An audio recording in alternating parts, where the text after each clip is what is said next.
Giờ làm mì ăn nha.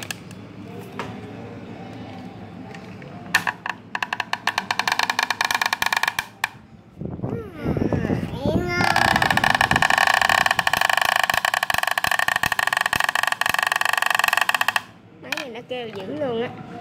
Rồi, cắt mì ra đi.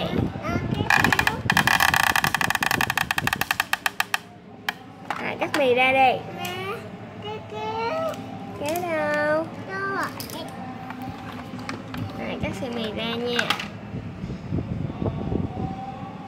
Rồi, cắt ra. Ra xong rồi bỏ vô dĩa nha. Ăn ở đây nè. Rồi, chia sợi mì đó nè. Cắt lấy kéo cắt đi. Rồi, bỏ mì vô trong dĩa đi. Ngon quá. Ngon quá. Rồi, bỏ sợi mì vô dĩa đi. Ngon. Dưới tương ớt. Bỏ tương ớt lên.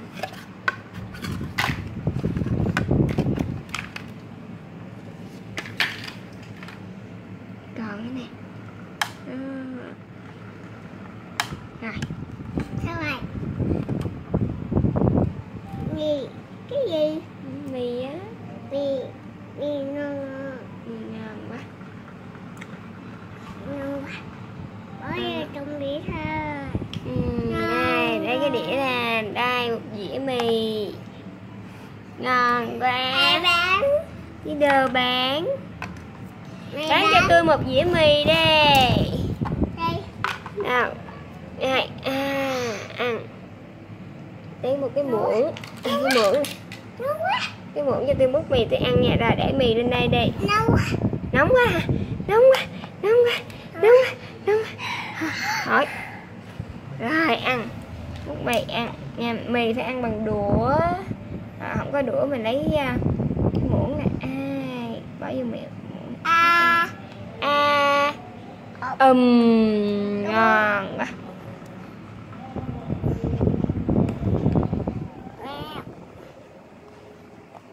Rồi. Ngon quá đi.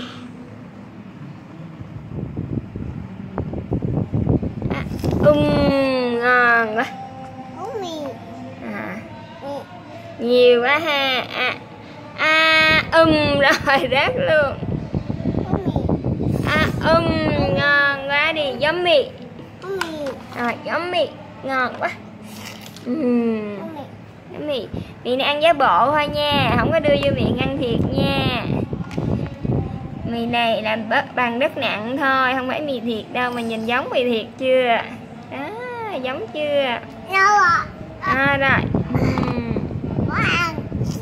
Rồi. Đây là cái máy làm mì nè. Máy làm mì giống như cái đồ bấm.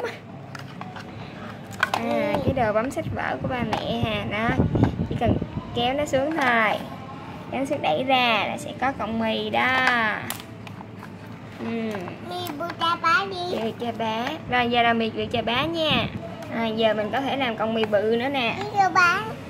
Rồi nhấn mạnh lên. Mạnh xuống. Wow, cố lên. Đó, ra con mì bự chưa? Cố lên. Đó, ra con mì bự rồi á. Bự chà bá luôn. Bự chà bá luôn. Rồi, đâu cắt đi. Để kéo cắt đi. Để ra. Ngon quá. Ngon quá, lấy kéo đi. Lấy dao cắt ra nhỏ nhỏ đi nha, cho dễ ăn nha. Đây, miếng bự. Dao nè, cầm dao cắt ra miếng nhỏ nhỏ để cho dễ ăn. Cắt cẩn thận coi chừng đứt tay nha. Xong rồi. Xong rồi.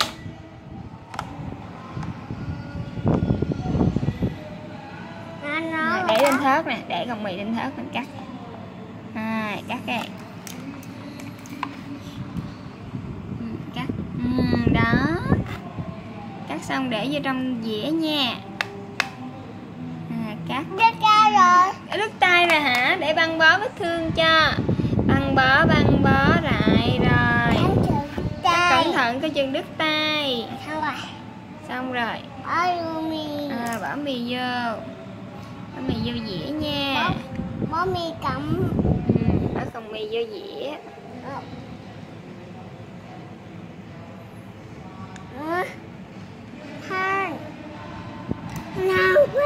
bỏ tương quá. Bỏ tương ớt vô. Bỏ tương ớt vô. Bỏ ớt vô. Ớt vô. Ớt cay lắm. Ớt cay lắm. Xong rồi. Xong rồi. Mẹ ăn. Mẹ ăn. Nhâm. Ngon quá. Mẹ ăn ớt ngon ngon. Nhâm. Cay quá, ớt cay quá. Cay Cay quá. cái này ngon ngon. Cái này ngon á. Mẹ ăn. Mẹ ăn nha. Hút. Nhâm. Ngon quá.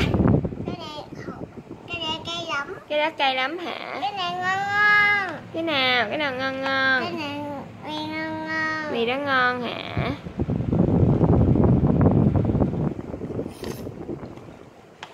Ngon không? Bán cho tôi một dĩa đi. Giờ mình làm mì khác nữa ha. Giờ mình làm mì khác nữa nè. Nhấn mạnh lên nha. Nhấn mạnh lên. Mẹ phụ nhé, mẹ giúp nhé. Đi đâu giúp. Để tôi vô làm. Để tôi cố lên.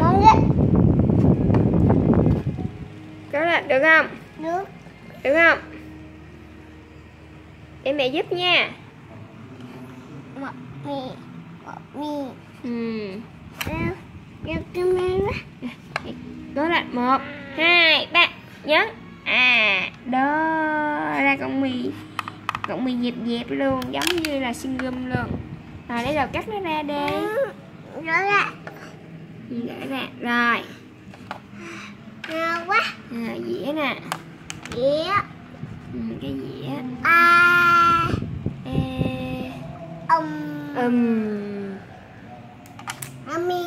Yummy. Ngon quá đi. Thấy chưa? Con mì có thể làm dài vậy được nè. Dẹp luôn. Ngon. Cay quá hả? Ăn chú ớt cay quá hả? Cay quá. Bây giờ mình làm bánh nha. Mình làm bánh donut nè. Để mày làm bánh donut ăn nha. Donut ăn ngon ngon. Làm bánh donut ăn ngon. Bánh donut.